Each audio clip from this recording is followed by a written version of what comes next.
سید شاہد میاں قادری نوسائی مدد اللہ علی نورانی، سرکار سید سامی میاں قادری نوسائی، سرکار سید عامر میاں قادری نوسائی، حضرت سید کمال میاں قادری نوسائی، سید زمان میاں قادری نوسائی اور تمام زائرین حضرات کو السلام علیکم ورحمۃ اللہ وبرکاتہ۔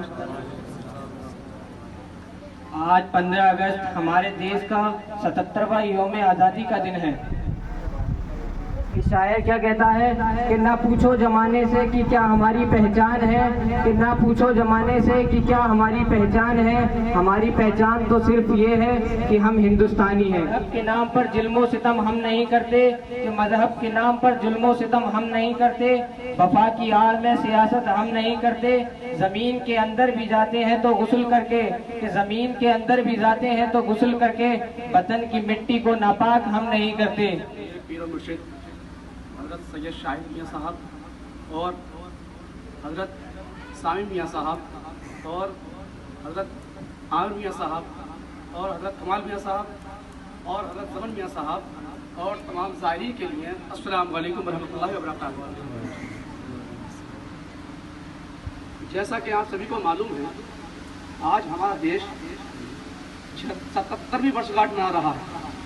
آج ہی کے دن سن 15 اگست 1947 کو ہمارا دیش آزاد ہوا، غلامیوں کی بیڑی کو توڑ کر آزاد ہوا تھا،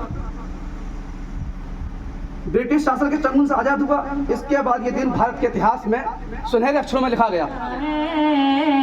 رتبہ غوث اعظم کا، رتبہ غوث اعظم کا، ہر ولی سے اونچا اونچا ہے،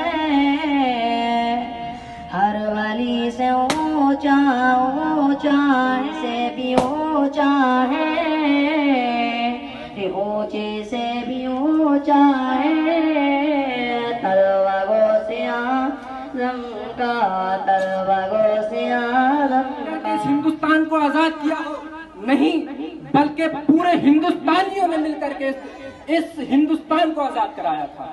لیکن اس کی ابتدا کہاں سے ہوئی؟ اس کی ابتدا یقین جانو مسلمانوں، اس کی ابتدا کرنے والا بھی کوئی غیر مسلم نہیں بلکہ شاہ عبد العزیز محدث دہلوی ایک مسلمان تھا۔ جب سب سے پہلے محدث کبیر شاہ عبد العزیز محدث دہلوی علیہ الرحمہ نے فتویٰ دیا اپنے دیش کو آزاد کرانے کا انگریزوں سے، تو اس کے بعد میں جب یہ فتویٰ شائع ہوا، اس کے فتویٰ لکھتے ہی عوام میں ایک ہلچل پیدا ہو گئی اور ایک عجیب سا ماحول برپا ہو گیا، جس میں جو انگریز تھے ان کا چہرہ زرد پڑ گیا اور افسوس میں ہو گئے کہ علماء کی طاقت کب سے اتنی ہو گئی کہ ایک فتویٰ لکھا اور پورے ہندوستان میں آج ہنگامہ برپا ہو گیا۔ جب یہ دیکھا، اسی دن انگریزوں نے قسم کھائی کہ ہم آج جتنے بھی علماء ہندوستان کے اندر موجود ہیں، ہم ان میں سے کسی کو زندہ نہیں چھوڑیں گے۔ یہ قسم کھاتے ہی ابھی تیسرا دن نہیں گزرا تھا، اللہ اکبر، کہ انگریزوں نے 14,000 علماء کو 3 سال کے اندر قتل کر دیا۔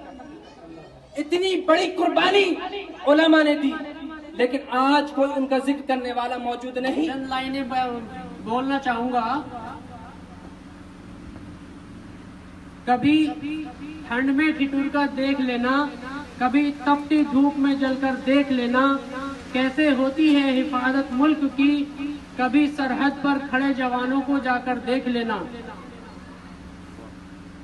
چلو پھر سے وہ نظارہ یاد کریں، شہیدوں کے دل میں جو تھی جوالا وہ یاد کریں، جس میں بہہ کر آزادی پہنچی تھی کنارے پر، بلیدانیوں کے وہ خون کی دھارا یاد کریں، دے سلامی ترنگے کو جس میں تیری شان ہے، سر ہمیشہ اونچا رکھنا اس کا جب تک دل میں جان ہے۔ ہم نے آنکھوں سے دیکھا نہیں ہے مگر، ہم نے آنکھوں سے دیکھا نہیں ہے مگر، ان کی تصویر سینے میں موجود ہے، جس نے لا کر کلام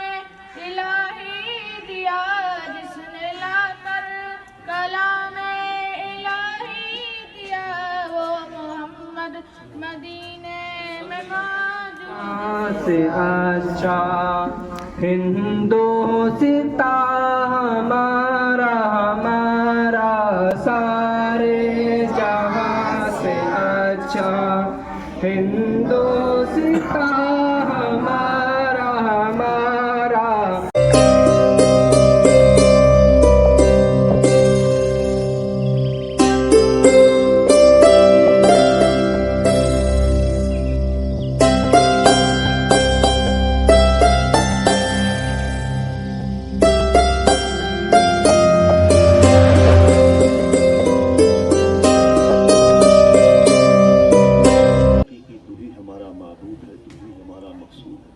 ہماری جانی مالی روحانی سب عبادتیں مولا تیرے لیے ہیں، ساری عبادتیں تیرے لیے.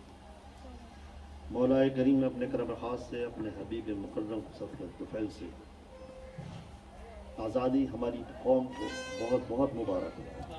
اے اللہ اپنے کرم خاص سے اپنے حبیب مکرم کے صفوت طفیل سے ہمارے ملک میں امن و امان قائم فرما، بھائی چارہ قائم فرما، آپس میں اتفاق اتحاد یکجہتی کو قائم کرنا. اے اللہ اپنے کرم سے اپنے حبیب مقدم کے صفوت طفیل سے مدرسہ معظمی نوشاہی دین دوگنی رات چوگنی ترقی فرما، جس نگانے علم آتے رہیں اور سیراب ہوتے رہیں. اے اللہ ہمارے ان بچوں کو تعلیم کا شوق عطا فرما، ان کی عمر میں درازی عطا فرما، ان کے والدین کا سایہ ان کے سر پہ قائم و دائم فرما. اے اللہ ہمارے جو بچے تعلیم حاصل کر رہے ہیں ان کو تعلیم کا شوق عطا فرما، امتحانات میں کامیابی عطا فرما، دینی تعلیم سے بھی آراستہ فرما. اے اللہ ہم سب کو قرآن و حدیث کی پیروی کرنے کی توفیق عطا فرما. ہمارے دلوں میں اپنے حبیب پاک کی اولیاء اعظام کی محبت عطا فرما، ان کے نقش قدم پہ چلنے کی توفیق عطا فرما. مولا کریم ہمیں ظاہر مومن بنا دے، باطن مومن بنا دے. ہم سب کو ایمان کے اوپر